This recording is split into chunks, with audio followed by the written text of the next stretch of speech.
नमस्कार प्रिय विद्यार्थियों, कैसे हो आप लोग।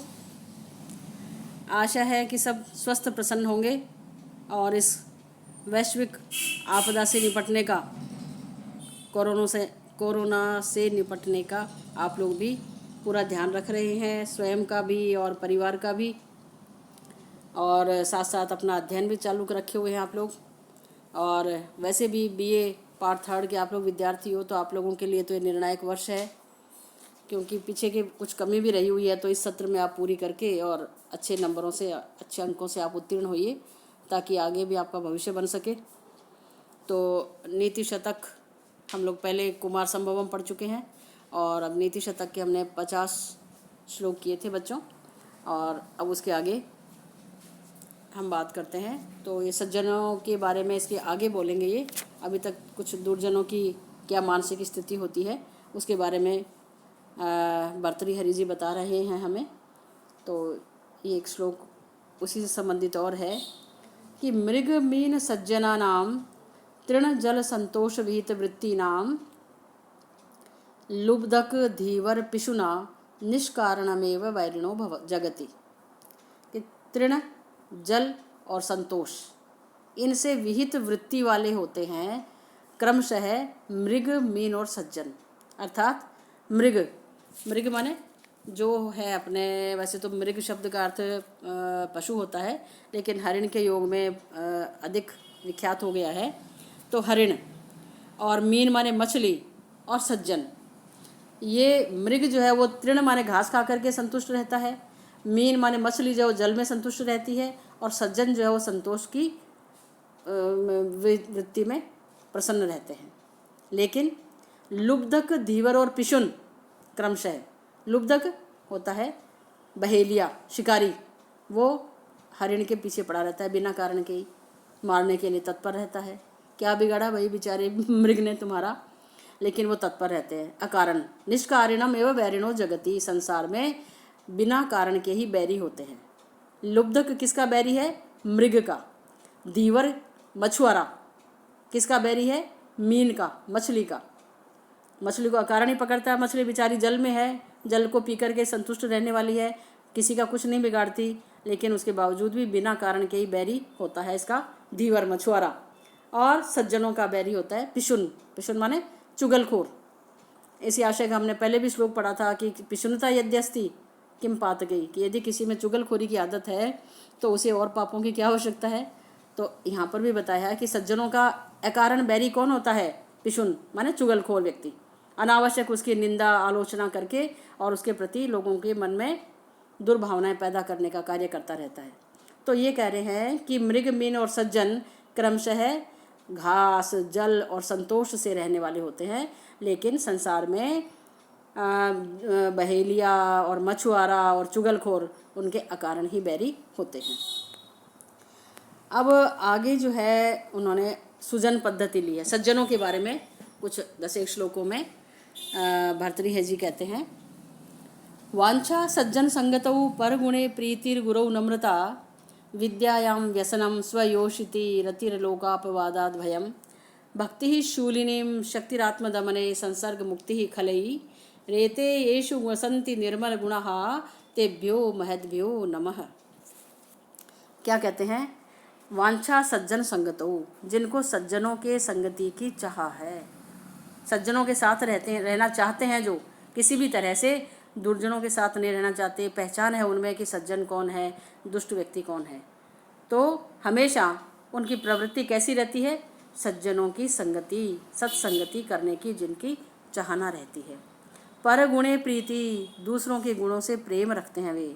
गुरु नम्रता, गुरुजनों के प्रति, गुरु से तात्पर्य यहाँ पर केवल अध्ययन अध्यापन कराने वाला ही नहीं, जो भी उनसे गुरु हैं, बड़े बूढ़ों के प्रति जो नम्रता का भाव रखते हैं। विद्यायाम व्यसनम, जिन्हें विद्या में व्यसन है, विद्या उपार्जन करने में ही जो लगे रहना चाहते हैं। स्वयोषिति रति, अपनी पत्नी मात्र से जिन्हें प्रेम है। लोकापवादाद भयम, लोक निंदा के कार्यों से जो डरते हैं, ऐसे कार्य नहीं करते हैं जिनसे कि लोक में उनकी निंदा फैले। अर्थात निंदा किससे फैलेगी? दुष्कर्मों से, बुरे कार्य करने से। तो ऐसे कार्यों को करने से उनको डर लगता है, बुरे कार्य नहीं करना चाहते। भक्ति ही शूलिनी, शिव में जिनकी भक्ति रहती है, और जो शक्ति आत्मदमने, भक्ति तो है शूलिनी के प्रति, भगवान शंकर के प्रति, और शक्ति का प्रयोग कहाँ करते हैं? आत्मदमने, जो स्वयं के ऊपर नियंत्रण करने में, अपनी इंद्रियों को वश में रखने में जो शक्ति का प्रयोग करते हैं, दूसरों को कष्ट देने में नहीं करते, स्वयं को वश में रखने का आत्मदमन में जिनकी शक्ति है। संसर्ग मुक्ति खलई, और जो खलों की, दुष्टों की संगति से मुक्त रहना चाहते हैं, दूर रहना चाहते हैं। येषु वसंति निर्मल गुणः, ये निर्मल गुण, येषु माने जिनमें, वसंति माने विद्यमान है, तेभ्यो महद्भ्यो नमः, उन महान जनों को, महात्माओं को नमः है, हम नमस्कार करते हैं, प्रणाम करते हैं। नमः के योग में कौन सी विभक्ति? चतुर्थी। तेभ्यो महद्भ्यो नमः, उन महान लोगों को नमस्कार करते हैं जिनमें ये गुण हैं। और गुण भी कैसे? निर्मल गुण है, जो स्वच्छ, निर्दोष, उत्तम गुण जिनमें है, उनको हम प्रणाम करते हैं। अगला श्लोक है, महापुरुषों के लक्षण बता रहे हैं इसमें। विपदि धैर्यम अथा अभ्युदय क्षमा, सदसि वाक्पटुता युधि विक्रमः, यशसि चाभिरतिर्व्यसनम श्रुतौ, प्रकृति सिद्धमिदम ही महात्मनाम। ये महात्माओं के स्वभाव सिद्ध लक्षण हैं। कौन से? विपदि धैर्यम, विपत्ति में धीरज धारण किए रहना, विचलित नहीं हो जाना, किसी भी प्रकार की विपत्ति आ गई उसमें धैर्य रखते हैं। अभ्युदय क्षमा, उन्नति में लोगों पर क्षमाशील रहते हैं। ये नहीं कि किसी तरह का पावर हाथ में आ गया, कोई पद प्राप्त हो गया तो अब तो मैं जिसको मारूं और जिसको काटूं, जिसको भी कुछ भी करूं, ऐसा नहीं। अभ्युदय में उन्नति पाकर के भी लोगों के प्रति सहनशील रहना, उनको क्षमा करने का भाव रखना। सदसी वाक्पटुता, सभा में बोलने पे निपुणता होना, हर कुछ नहीं बोल देना, आवश्यकता अनुसार, समय अनुसार जैसा भी बोलने का अवसर आए उसमें बोलने की निपुणता होनी चाहिए। प्रिय बच्चों, बोलना सबको आता है, लेकिन क्या, कब, कैसे, कितना हमें बोलना चाहिए, यही तो पटुता है, निपुणता होती है। तो सभा में जब विशेष रूप से लोग उपस्थित हैं, उनमें उस अवसर विशेष के अनुरूप और सुंदर, स्पष्ट, मधुर और कुछ संयमित भाषा में हम अपनी बात कह पाएँ, यही तो होती है पटुता। तो ऐसा गुण होता है उनमें। युधि विक्रम है, युधि युद्ध में, लड़ाई में पराक्रम दिखाना। ये नहीं कि मैं इसको कैसे मार सकता हूँ और मुझे तो दया करना चाहिए, नहीं, दया करना अन्यत्र है, लेकिन युद्ध यदि तो छिड़ा हुआ है, यदि तो हमारे देश पर या किसी और प्रकार की हमें कोई नुकसान पहुँचाने का प्रयास कर रहा है, युद्ध है, तो उस युद्ध में पराक्रम दिखाना चाहिए। यशस्वी चाभिरति ही, और यश बढ़ाने वाले कार्यों में रुचि रखना। व्यसनम श्रुतौ, शास्त्र ज्ञान में लीन रहना। व्यसन का अर्थ होता है वैसे लत होना, तो उसकी लत किस में है? बुरे कार्यों के प्रति नहीं, श्रुतौ, शास्त्र ज्ञान प्राप्त करने में जिसकी लत है, जिसकी रुचि रहती है, जो निरंतर शास्त्र का अध्ययन करते रहना चाहता है, ये प्रकृति सिद्धम इदम ही महात्मनाम, ये महान आत्माओं में स्वभाव सिद्ध लक्षण होते हैं। ये उनका स्वभाव होता है कि विपत्ति में वो धीरज रखते हैं, उन्नति के समय में वे सहनशील रहते हैं, क्षमाशील रहते हैं, बोलने की निपुणता होती है सभा में, युद्ध में पराक्रम प्रदर्शित करते हैं, यश के कार्यों में रुचि रहती है और शास्त्र ज्ञान के प्रति उनका व्यसन रहता है, उनकी रुचि रहती है हमेशा। फिर आगे बताते हैं, करे श्लाघ्य त्याग है शिरसि गुरुपाद प्रणयिता, मुखे सत्यावाणी विजयी भुजयोर्वीर्यम अतुलम, हृदि स्वच्छावृत्ति श्रुतमधिगतं च श्रवणयोः, विनापि ऐश्वर्येण प्रकृति महताम मंडनम इदम। अंतिम पंक्ति में है कि बिना ऐश्वर्य के भी ये क्या होते हैं? महापुरुषों के लिए भूषण होते हैं, आभूषण होते हैं। स्वभाव से जो महान आत्माएं हैं उनके ये बिना ऐश्वर्य के, बिना सोना चांदी हीरे मोती के भी ये मंडन होते हैं, आभूषण होते हैं। क्या क्या? करे श्लाघ्य त्याग है, शुभ दान देना, श्लाघ्य प्रशंसनीय, त्याग दान देना, ये किसका आभूषण है? हाथ का। वो सुंदर सुंदर कंगन इत्यादि पहनना, चूड़ियाँ पहनना या कोई बहुत महंगी घड़ी पहनना, ये हाथ का त्याग, हाथ की का मंडन नहीं है, आभूषण नहीं है। हाथ का आभूषण क्या है? प्रशंसनीय त्याग देना। प्रशंसनीय शब्द का प्रयोग क्यों किया? क्योंकि बच्चों, त्याग माने दान देना भी एक बड़ा बड़ा महत्वपूर्ण कार्य है। किस व्यक्ति को दान देना चाहिए, किस वस्तु का दान देना चाहिए, किन परिस्थितियों में दान देना चाहिए, ये भी एक बहुत सोच समझकर करने वाला निर्णय हुआ करता है। ये नहीं कि आज तो जी मन में आ रही है कि हमको देना है कुछ, तो मैंने साथी का उठाया पर्स और उसको मैंने किसी को दान दे दिया, दूसरे साथी को। ये दान नहीं है। आप स्वयं की वस्तु का, सामने वाले की ज़रूरत के हिसाब से, और यदि तो आप ये देखिए कि वह क्या सचमुच ज़रूरतमंद है, और क्या जो आप उसको अपने गाढ़े कमाई का कुछ अंश आप उसको देना चाहते हैं, वो क्या उसका सदुपयोग करेगा। आपने मान लीजिए कि किसी गरीब व्यक्ति को आपने देखा कि अरे रिक्शा वाला है और बेचारा गरीब है, भूखा है, पड़ा है। अब आपने दया करके उसको 20 रुपये दे दिए। अब लो जी, वो 20 रुपये लेकर के कहाँ जाएगा? वो सीधा क्या होता है, देसी ठर्रा उसकी दुकान पे जाएगा, वहाँ से एक पाउच खरीदा, जितने रुपए का भी आता है, पता नहीं कितने का आता है, वो आया, वो खरीदा और वो पी गया, और उसमें धुत होकर के पड़ गए जी, रिक्शा के ऊपर पड़ गए, रात को रिक्शा से नीचे पड़ गए। तो हमने यद्यपि गरीब को दिया, लेकिन उस गरीब ने उस पैसे का सदुपयोग नहीं किया। तो हमें अपने गाढ़े खून पसीने की कमाई को देते समय ये भी इंश्योर करना पड़ता है कि जो मैं दे रहा हूँ दान, वो क्या सचमुच उसका उपयोग करेगा, सदुपयोग करेगा, और क्या मैं उस धन को देने का अधिकारी हूँ। तो आप ये नहीं कि दूसरे की चीज़ को उठाया और दे दिया, आप स्वयं की वस्तु का दान करेंगे, और जो योग्य हो वस्तु, ये नहीं कि बिना काम की हो गई, अब ये तो चप्पल टूट गई, अब मैं तो इसको दान करता हूँ जी, ये नहीं। ये आपका दुष्ट दान कहलाता है, ये आपका दूषित दान कहलाता है, और उसको देने से आप पाप के भागी और बनते हैं। ऐसे ही कोई वो बड़ा नचिकेता का प्रसंग आता है। आप 3rd ईयर के विद्यार्थी हैं, पहले एक पुस्तक चला करती थी कठोपनिषद, तो बड़ा सुंदर उसमें एक प्रसंग आता है, वो फिर कभी हम चर्चा करेंगे, अभी हम फिर श्लोक पर ही आते हैं। तो प्रशंसनीय त्याग जो है, दान देना, वो हाथ का आभूषण है। शिरसी गुरुपाद प्रणयिता, गुरुजनों के चरणों में प्रणाम करना सिर का आभूषण है। मुखे सत्यावाणी, सत्य वचन मुख का। विजयी भुजयोर वीर्यम अतुलम, अतुलनीय वीरता भुजाओं का आभूषण है। रिधि स्वच्छा वृत्ति ही, निर्मल वृत्ति, किसी के प्रति द्वेष भाव नहीं रखना, सबके प्रति प्रेम, दया, करुणा, ममता का भाव रखना, यह है हृदय का आभूषण। श्रुतम अधिगतम च श्रवणयो हो, और शास्त्रों का अध्ययन सुनते रहना, ये श्रवण माने कानों का भूषण है, आभूषण है। तो ये सारे चीज़ें जो हैं वो बिना ऐश्वर्य के भी, बिना हीरा मोती सोना चांदी के भी, प्रकृति से ही जो महान लोग होते हैं उनके आभूषण होते हैं।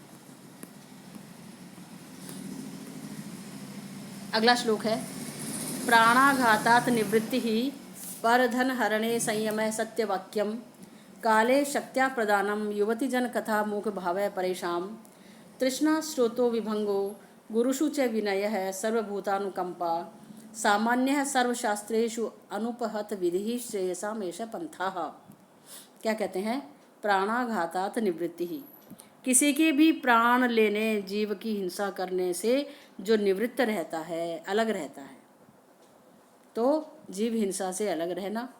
पर धन हरणे संयम है, पराये की संपत्ति को लेने से संयम बरतना, परहेज करना, दूसरे का धन हड़पने का प्रयास नहीं करना।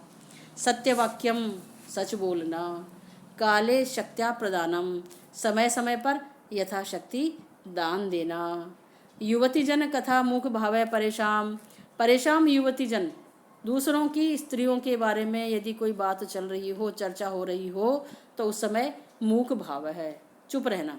ये नहीं कि बड़े जोर शोर शब्दों में अरे ये ऐसे, ये वैसे, इस तरह का बिना किसी तथ्य का, बिना किसी प्रकार की सच्चाई का, अनर्गल कितनी भी स्त्रियों के बारे में बातें करना, बातें बनाना, ऐसा नहीं, मूक भाव को रखना।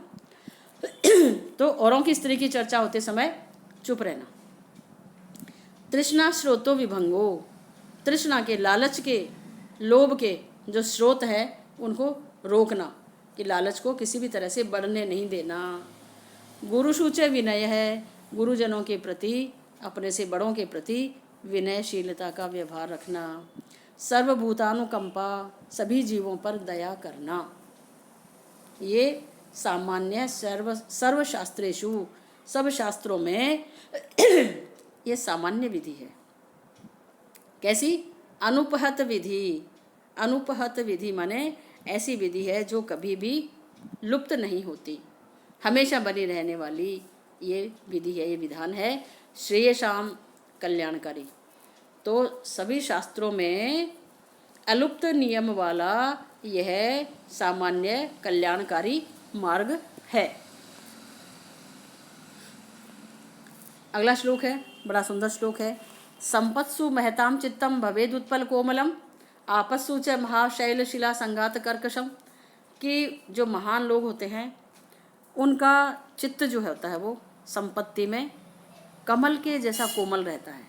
अर्थात संपत्ति पा करके वे उतरे उद्दंड और उच्छृंखल और कठोर और अभिमानी ऐसे नहीं हो जाते।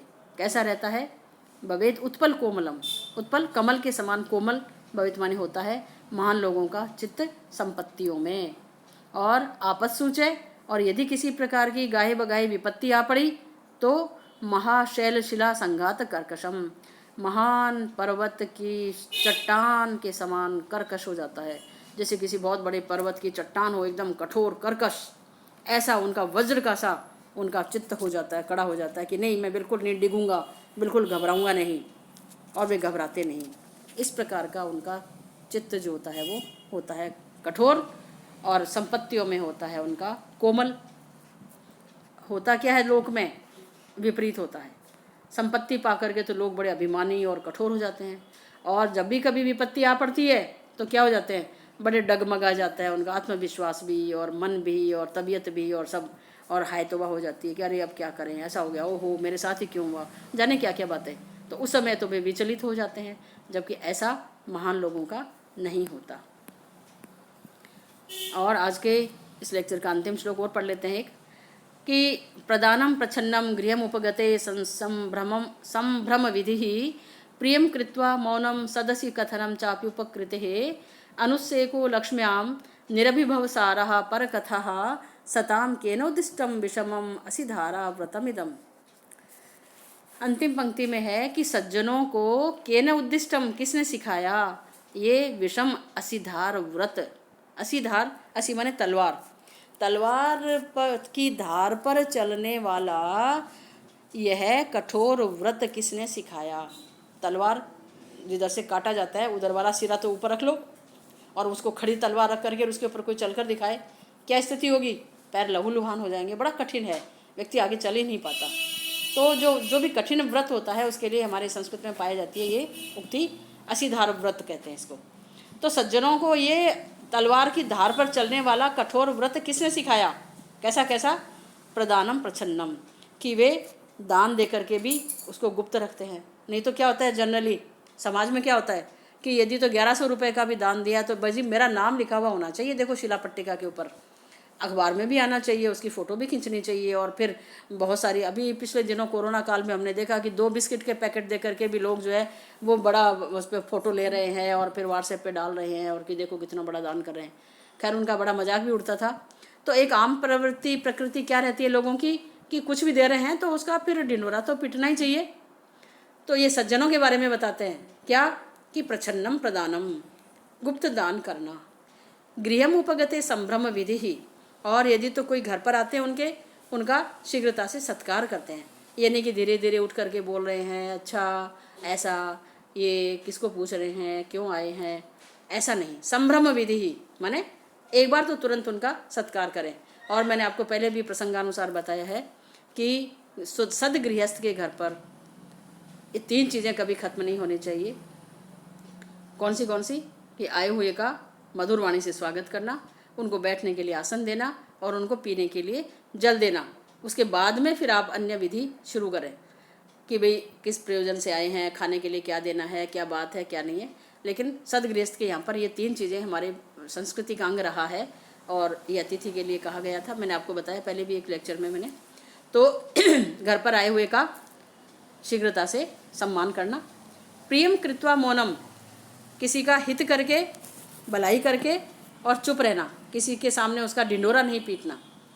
सदसि कथनम चापि उपकृत है, और यदि आप उपकृत हुए हैं किसी से, किसी ने आपका यदि भला किया है, कुछ उपकार किया है, तो उसका सबको सदस्य माने सभा में, माने सब लोगों को उसके बारे में कथन करना, बताना। देखिए स्थिति कि आपने किसी का भला किया है तब तो आप चुप रहें, और आपका किसी ने यदि भला किया है तो आप उसका गुणगान गाएं, लोगों के सामने बताएं उसको कि देखो इन्होंने मेरा इतना हित किया। है ना कठिन बात, और अभी के समय में तो विशेष रूप से बहुत कठिन है। खैर, अनुसे को लक्ष्म्याम, और लक्ष्मी पा करके भी, धन पा करके भी अनुत्सेक रहे, जो अभिमानी नहीं बने, घमंड नहीं करे।